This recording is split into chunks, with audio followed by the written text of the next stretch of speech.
ಅಶ್ಲೀಲ ವಿಡಿಯೋ ಲೈಂಗಿಕ ದೌರ್ಜನ್ಯ ಹಾಗೂ ಕಿಡ್ನಾಪ್ ಪ್ರಕರಣಕ್ಕೆ ಸಂಬಂಧಿಸಿದಂತೆ ಎಚ್.ಡಿ. ರೇವಣ್ಣ ಅವರಿಗೆ 7 ದಿನದವರೆಗೆ ಅಂದ್ರೆ ಮೇ 14ರವರೆಗೆ ನ್ಯಾಯಾಂಗ ಬಂಧನವನ್ನ ನೀಡಬೇಕು ಎಂದು ಬೆಂಗಳೂರಿನ 17ನೇ ಎಸಿಎಂಎಂ ನ್ಯಾಯಾಲಯ ಆದೇಶವನ್ನ ನೀಡಿದೆ. 17ನೇ ಎಸಿಎಂಎಂ ಕೋರ್ಟ್ ನ್ಯಾಯಾಧೀಶ ರವೀಂದ್ರ ಕುಮಾರ್ ಬಿ ಕಟ್ಟಾಮನಿ ಅವರು ಮುಂದೆ ಎಚ್.ಡಿ. ರೇವಣ್ಣ ಅವರನ್ನ ಹಾಜರುಪಡಿಸಲಾಗಿದೆ. ನ್ಯಾಯಾಧೀಶ ರವೀಂದ್ರ ಕುಮಾರ್ ಬಿ ಕಟ್ಟಿಮನಿಯವರ ಪೀಠದಲ್ಲಿ ರೇವಣ್ಣ ಅವರನ್ನ ನ್ಯಾಯಾಂಗ ಬಂಧನಕ್ಕೆ ನೀಡಲು ಎಸ್ಐಟಿ ಮನವಿ ಮಾಡಿದೆ. ಆರೋಪಿಯು ತನಿಖೆಗೆ ಸಹಕರಿಸಿಲ್ಲ ಎಂದು ಉಲ್ಲೇಖ ಕೂಡ ಮಾಡಲಾಗಿದೆ. ಎಸ್ಐಟಿ ಮನವಿಗೆ ರೇವಣ್ಣ ಪರ ವಕೀಲರು ಆಕ್ಷೇಪವನ್ನ ವ್ಯಕ್ತಪಡಿಸಿದ್ದಾರೆ. ಇದು ಆರ್ಟಿಕಲ್ 21ರ ಉಲ್ಲಂಘನೆಯಾಗಿದೆ. ಆರೋಪಿಗೆ ತನ್ನ ವಿರುದ್ಧದ ಆರೋಪಗಳು ತಿರಸ್ಕರಿಸುವಂತಹ ಹಕ್ಕು ಕೂಡ ಇದೆ. ತನಿಖಾಧಿಕಾರಿಯ ಉದ್ದೇಶ ಆರೋಪಿಯ ಹೇಳಿಕೆ ದಾಖಲಿಸಿಕೊಳ್ಳುವುದು, ಆದರೆ ಅವರು ಒಪ್ಪಿಕೊಂಡಿಲ್ಲ ಅಂದ್ರೆ ಹೇಗೆ ತಪ್ಪಾಗ್ತದೆ ಎಂದು ಮೂರ್ತಿ ಡಿ ನಾಯ್ಕ ವಾದ ಮಂಡಿಸಿದ್ದಾರೆ.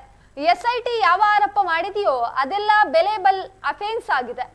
364A ಹಾಕಿರುವುದು ಸಹ ಇದರಲ್ಲಿ ಅಪ್ಲೈ ಆಗಲ್ಲ. 3 ದಿನ ಸತತ ಹೇಳಿಕೆ ದಾಖಲಿಸಿದ್ದಾರೆ ಎಂದು ಪುನಃ ಕಸ್ಟಡಿಗೆ ಪಡೆಯುವ ಅವಶ್ಯಕತೆ ಕೂಡ ಇಲ್ಲ. ಇದಕ್ಕೂ ಹೆಚ್ಚು ಒತ್ತಡ ಹಾಕುವುದು ಟಾರ್ಚರ್ ಆಗಲಿದೆ ಎಂದು ರೇವಣ್ಣ ಪರ ವಕೀಲರು ವಾದಿಸಿದ್ದಾರೆ.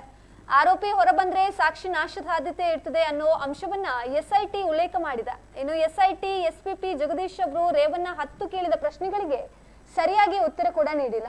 ಬರೀ ನಕಾರಾತ್ಮಕವಾದ ಉತ್ತರವನ್ನ ನೀಡಿದ್ದಾರೆ. ಪ್ರಕರಣದಲ್ಲಿ ಇನ್ನೊಬ್ಬ ಆರೋಪಿ ಪಿಸಿ ಇದ್ದಾರೆ. ಪ್ರಕರಣದ ತನಿಖೆ ಇನ್ನು ಮುಂದುವರೆದಿದೆ ಎಂದಿದ್ದಾರೆ.